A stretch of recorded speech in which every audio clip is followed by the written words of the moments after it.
பிரியமானவர்களே, இயேசுவின் நாமத்திலே உங்களை யாவருக்கும் என்னுடைய அன்பின் வாழ்த்துக்கள். ஹல்லேலூயா. இந்த நாளிலே தேவன் நமக்காக ஒரு அழகான ஒரு வார்த்தை பேச போகிறார். ஹல்லேலூயா. அது 4 காரியங்களை நாம் பார்க்க போகிறோம். எதற்காக தேவனுடைய வார்த்தையை நம்ம பேச வேண்டும்? ஆமென். எதற்கு கர்த்தருடைய வார்த்தையை நாம் பேசணும்? ஆமென். ஹல்லேலூயா. அந்த 4 காரியங்களை நான் சொல்ல விரும்புகிறேன். முதலாவது, தேவனுடைய வார்த்தை விசுவாசத்தை கொண்டு வருகிறது.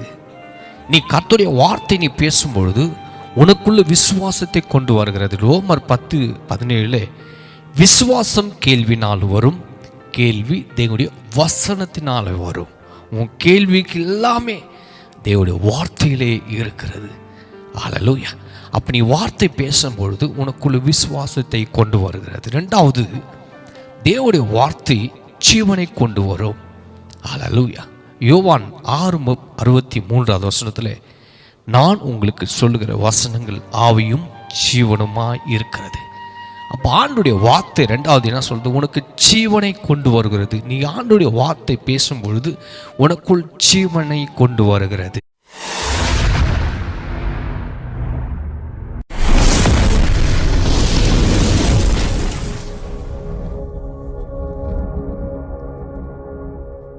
பிரியமானவர்களே, இயேசுவின் நாமத்திலே உங்களை யாவருக்கும் என்னுடைய அன்பின் வாழ்த்துக்கள். ஹல்லேலூயா. இந்த நாளிலே தேவன் நமக்காக ஒரு அழகான ஒரு வார்த்தை பேச போகிறார். ஹல்லேலூயா. அது 4 காரியங்களை நாம் பார்க்க போகிறோம். எதற்காக தேவனுடைய வார்த்தையை நம்ம பேச வேண்டும்? ஆமென்.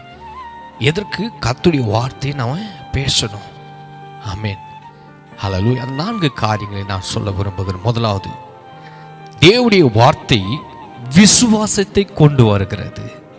நீ கர்த்தருடைய வார்த்தை நீ பேசும்பொழுது உனக்குள்ள விசுவாசத்தை கொண்டு வருகிறது. ரோமர் 10:17 விசுவாசம் கேள்வினால் வரும், கேள்வி தேவனுடைய வசனத்தினால் வரும். உன் கேள்விக்கு எல்லாமே தேவனுடைய வார்த்தையிலே இருக்கிறது. ஹல்லேலூயா. அப்ப நீ வார்த்தை பேசும்பொழுது உனக்குள்ள விசுவாசத்தை கொண்டு வருகிறது. இரண்டாவது, தேவனுடைய வார்த்தை ஜீவனை கொண்டு வரும். ஹல்லேலூயா. யோவான் 6:63 நான் உங்களுக்கு சொல்லுகிற வசனங்கள் ஆவியும் ஜீவனுமாய் இருக்கிறது. அப்போ ஆண்டுடைய வார்த்தை ரெண்டாவது என்ன சொல்றது? உனக்கு ஜீவனை கொண்டு வருகிறது. நீ ஆண்டுடைய வார்த்தை பேசும் பொழுது உனக்குள் ஜீவனை கொண்டு வருகிறது.